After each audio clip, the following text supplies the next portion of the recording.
सारी मलाई अगर कोई खा रहा है ना, तो ये सो कॉल्ड जो मनुवादी जो एक तबका जिसने सदियों से हम पे राज किया वो खा रहे हैं। कांग्रेस सबसे ज्यादा पॉलिटिकल एजेंडा सेट करती है, कांग्रेस का कोई स्टैंड नहीं है।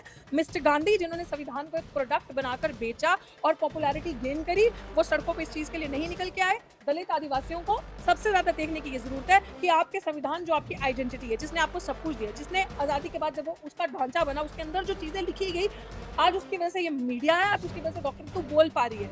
उसको बचाने का जब आपने जिम्मा उठाया तो किसी ने प्रोडक्ट बना के उसको बेचा, उसकी मार्केटिंग करी, और वो ही जो आज उनको सड़क पे हमसे सबसे पहले होना चाहिए था। इवन जिसको मैं बार बार कहती हूँ, जो ठग बंधन बना था, इस ठग बंधन को, जिसे आप लोग गठबंधन कहते हैं, और जो ठग बंधन था जो दलित गरीबों को ठगने आया, उनका वोट लेने आया, इस ठग बंधन को राह दिखानी चाहिए थी, इस ठग बंधन को गाइड करना चाहिए था। जिन्होंने हमें वोट देकर ऑपोजिशन का लीडर बनाया, वो सब सड़कों पे आ जाओ, सब लोग, ये आपके हकों का बहुत बड़ा डाका हो रहा है। मिस्टर गांधी को कहना चाहिए था कि भाई मैं तो जंतर मंतर पे सड़क पे बैठ रहा हूँ, और मैं जंतर मंतर पे सड़क पे बैठ के बोल रहा हूँ सुप्रीम कोर्ट के 7 जजों का फैसला गलत है।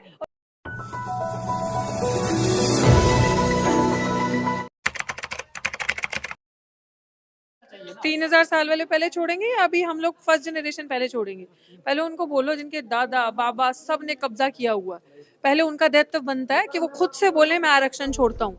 हम आरक्षण छोड़ने जा रहे हैं। जो जातियां, जो लोग इतना टाइम से पीछे रह गए हैं बराबरी की रेस से, हम उनको मौका देते हैं। तो पहले अपना बड़ा दिल वो करें। हर चीज की उम्मीद हमसे क्यों करते हैं?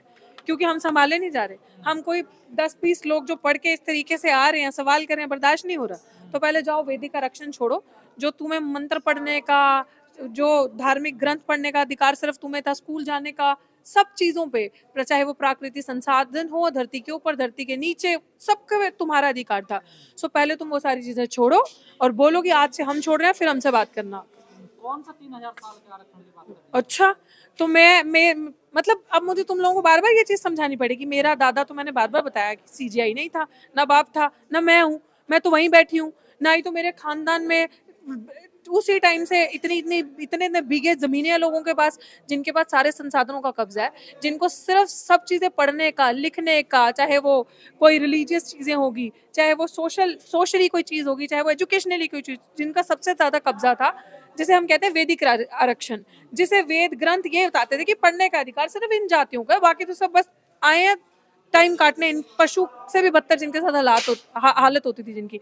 तो जिन लोगों ने कब्जा करके हमारे साथ हकमारी करी, हमारे साथ ठगी करी, हमारे सारी चीजों को, जो फेयर डिस्ट्रीब्यूशन ऑफ रिसोर्सेज होनी चाहिए थे, वो सारी चीजें मारी, उन लोगों को मैं कह रही हूँ कि पहले हमारी हिस्सेदारी दो, हमारी जितनी संख्या उसके हिसाब से, देन गेट आउट, जितना तुम्हारा तुम्हें मिल जाएगा। तो आप नहीं चाहती जो लोग वंचित रह गए हैं वो भी आगे आए?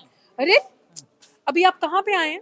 जो लोग वंचित रह गए हैं, इस सरकार की जिम्मेदारी बनती है कि उन्हें वंचित सरकार ने किया है, अपने अपने पॉलिटिकल एजेंडा सेट करके, उनके लिए जो स्पेशल कंपोनेंट्स प्लान्स थे, उनके लिए जो स्पेशल स्कॉलरशिप थे, उनके लिए जो पढ़ाने के लिए, उनको आगे बढ़ाने के लिए जो पॉलिसीज, फ्री एजुकेशन होनी चाहिए थी टिल हायर एजुकेशन, सरकार ने वो नहीं दी। सरकार ने उनको, कहते हैं ना, अंग्रेज करते थे डिवाइड एंड रूल, इन्होंने डाइवर्ट, डिवाइड एंड रूल किया। डाइवर्ट करके ताकि आप सड़कों पर रहो, सारी सरकारी नौकरियां ले ली, सारे सरकारी इंस्टीट्यूशन को प्राइवेट कर दिया। भाई कितनी बड़ी गला फाड़ फाड़ के आपको बताएं कि जब रिजर्वेशन तो प्राइवेट सेक्टर्स में होगी ना, और रिजर्वेशन कोई गरीब को अमीर करने की योजना नहीं है। रिजर्वेशन आप जहां पे खड़े हैं, अगर आप पढ़ के आ रहे हैं, आप एजुकेशन अगर आपके पास है, बेसिक एजुकेशन 12वीं पास, उसके ऊपर पहुंच रहे हैं, तो आप जाके जॉब्स ले सकते हैं, हर एक स्पेसिफिक क्राइटेरिया जो जिस जॉब के लिए। जब पढ़ोगे ही नहीं, जिसे हमारा जो समाज, जिसके बीच में हमसे लड़ाया जा रहा है, जिसे कहा जा रहा है कि ये सबसे ज्यादा रिसीविंग एंड पे है, सबसे ज्यादा हाशिए पे है, उसको अपॉर्चुनिटीज कितनी दी सरकार ने? उसके लिए कितने ऐसे स्कूल्स बनाए, कितने ऐसे कॉलेजेस बनाए जहां पे फ्री वो पढ़ेंगे, कितने इंस्टीट्यूशन, मैं तो कहती हूँ अशोका यूनिवर्सिटी बनाई ना, कितने कितने बड़े बड़े लोगों का पैसा लगा है, दोनों उसमें उनको रिजर्वेशन। जितने प्राइवेट सेक्टर है, रिजर्वेशन दो उनके बच्चों को, बोलो कि इस प्राइवेट सेक्टर में जब तक आपका अपलिफ्टमेंट नहीं हो जाता, जब तक आपकी जनरेशन, पॉपुलेशन, जो बच्चे आ रहे हैं पढ़ के बराबरी की रेस में नहीं आ जाते, तब तक इनको फ्री यहाँ पे रखा जाएगा, पढ़ाया जाएगा। मौका नहीं दे रहे ना उनको, सारी मलाई आप लोग खा रहे हैं। This is sheer nonsense. सारी मलाई अगर कोई खा रहा है ना, तो ये सो कॉल्ड जो मनुवादी, जो एक तबका जिसने सदियों से हम पे राज किया, वो खा रहे हैं। उनको आरक्षण भी चाहिए, पहले 100 साल का आरक्षण चाहिए, वैदिक आरक्षण, उसके बाद पूरा 100 साल, मतलब 100% आरक्षण मिला। वैदिक आरक्षण तब तो कोई हिस्सेदारी थी ना, मेरे दादा, मम्मी, पापा, परदादा तब तो नहीं पढ़ते थे ना, अधिकार ही नहीं था, मंदिर तक जाने का अधिकार नहीं था, वेद ग्रंथ सुनने का अधिकार नहीं था, सुनोगे तो कानों में शीशा पिघला के डाल दिया जाएगा। तो ध्यान से समझना, आज के बाद आप मुझे ये सवाल बार बार नहीं करोगे कि हम डिवीजन क्रिएट करें, नहीं, आपको सुनना है, आपको उनके हम बदला नहीं ले रहे, ये नॉनसेंस है। कौन बदला ले रहे? हम कभी कभी अपने भाई को, अपने परिवार को कोई मारता है? वो हमें डिवीजन क्रिएट करने की कोशिश कर रहे हैं। जिन्होंने 100% का आरक्षण लिया, 100% आरक्षण 3000 साल, उनसे तो आप सवाल नहीं करेंगे। है दम तो जाके पूछिए ना उनसे कि आपका कैसे कब्जा था, कैसे आपका बच्चा, पूरा सुप्रीम कोर्ट पे कब्जा उनका, हर एक चीज, सारे संसाधनों पे कब्जा, ब्यूरोक्रेसी पे कब्जा उनका। अभी आपने सुना बिहार में कितने ब्यूरोक्रेट्स हैं, सिर्फ एक भूमिहार जाति से सारे के सारे। क्यों? हम कहाँ पे हैं? हमारे लोग कहाँ पे हैं? कितने चमार समाज के, कितने दूसरी जातियों के वहां पे बैठे हैं। सो ये सवाल बिल्कुल बेबुनियाद सवाल है कि एक जाति दूसरी जाति का रिजर्वेशन खा गई। जस्ट दैट कि आपने, तो आपके भाई लगा रहे हैं ना, बिल्कुल नहीं लगा रहे। उनके बीच में जो घुसपैठिए बन के बैठे हैं, उनके बीच में तो आरएसएस वाले आज जो बड़े हितैषी बन गए। जब हमारी बहन बेटी की इज्जत लूटी जाती है, जब हमें मारा जाता है, जब हमारा समाज जो सबसे हाशिए पे है, अभी उत्तर प्रदेश की घटना हुई थी, जब हमारे समाज की बच्ची के साथ अत्याचार, बलात्कार हुआ, इन्हीं के लोग करते हैं। और यही लोग आज हमारे लोगों को आके बरगला रहे हैं। ये लोग तब कहाँ थे जब हमारी बेटियों का रेप होता है? तब कहाँ थे जब हमारा अपहरण होता है, जब हमें हमारे साथ मोलेस्टेशन होती है, हमें मारा जाता है? तब लोग, ये लोग कहाँ होते हैं? आज जब हमारे अंदर फूट डालना है और राजनीति करनी है, हमें तोड़ना है आपसी भाईचारे को, तो आप ये बकवास कर रहे हो। और वो जो लोग भड़का रहे हैं, वो मैं कह रही हूँ, हमारा समाज है, हमारे अपने लोग हैं। टाइम हो सकता है 10 दिन लगे, 20 दिन लगे। और सरकार को समझ में आ गई 21 अगस्त के बाद कि ये नौटंकी, ये ड्रामा चलने नहीं वाला। हमारा जो समाज थोड़ा सा बोल रहा है, उसको भी समझ आ जाएगी जब प्रैक्टिकली हम एक जगह बैठ के बात करेंगे, आपस में विमर्श करेंगे। क्योंकि उन्होंने विमर्श नहीं किया, हम पे थोप दिया, हमें डराने के लिए, हमारा पेशेंस और वाटर चेक करने के लिए, तापमान कितना गर्म है। तो ये जो ड्रामा ये क्रिएट करते हैं, ये ज्यादा देर नहीं चलेगा। क्योंकि वो चीजें, ये जो डिवीजन क्रिएट करना है, हमें जिस तरीके से हम जैसे लोग जो पढ़ के आ गए हैं, जो विरोध अपना दर्ज कराते हैं, सरकार की पोल पट्टी खोलते हैं हमारा मुंह बंद करने के लिए।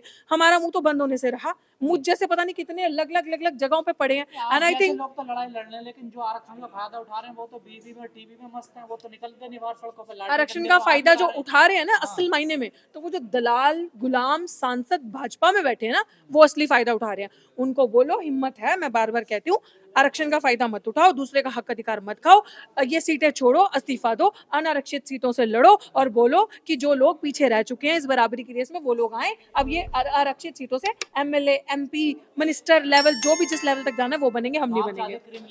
नहीं नहीं नहीं, वो उस लेवल पे लागू हो जहाँ पे ये पॉलिटिकल एजेंडा आपने सेट करना है, पॉलिटिक्स में, जहाँ पे बिल्कुल बिल्कुल, जहाँ पे ये देखते हैं ना भाजपा कि ये बंदा है, इसके पीछे कितनी वोट बैंक है, जो वोट बैंक के नजर से देखते हैं, वहां पे लागू हो, वहां पे करो, वहां पे उनको हटाओ, उतने तबके को जो बैठ रहा है। फिर देखते हैं उनकी औकात है वापस अनारक्षित सीटों से जीत के आने की, जो भाजपा में चुप होकर बैठे और टेबल थपथपा रहे हैं इस बिल पे, जो बोल नहीं रहे।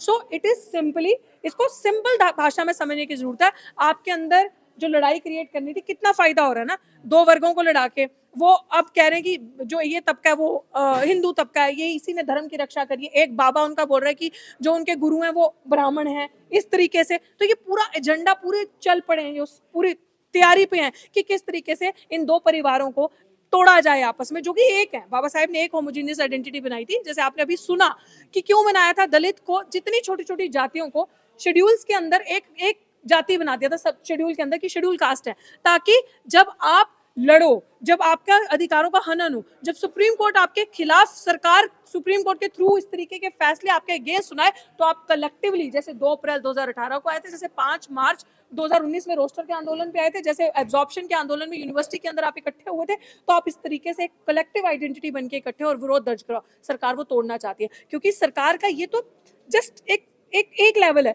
इसके आगे जो होगा वो आप उसकी आप इमेजिन भी नहीं कर सकते, अगर हम जैसे लोग अभी बोले नहीं, समझे भाई। इसीलिए हम जैसे लोगों का बोलना, विरोध दर्ज करवाना जरूरी है। और मेरी रेगुलरली अपने समाज से, दूसरे समाज से बात होती जा रही है, और वो लोग हमारे साथ है, वो लोग नहीं चाहते को तो निशाने पर ले रहे हैं, लेकिन कांग्रेस का भी तो स्टैंड क्लियर है। Of course I am saying that Congress सबसे ज्यादा पॉलिटिकल एजेंडा सेट करती है, कांग्रेस का कोई स्टैंड नहीं है।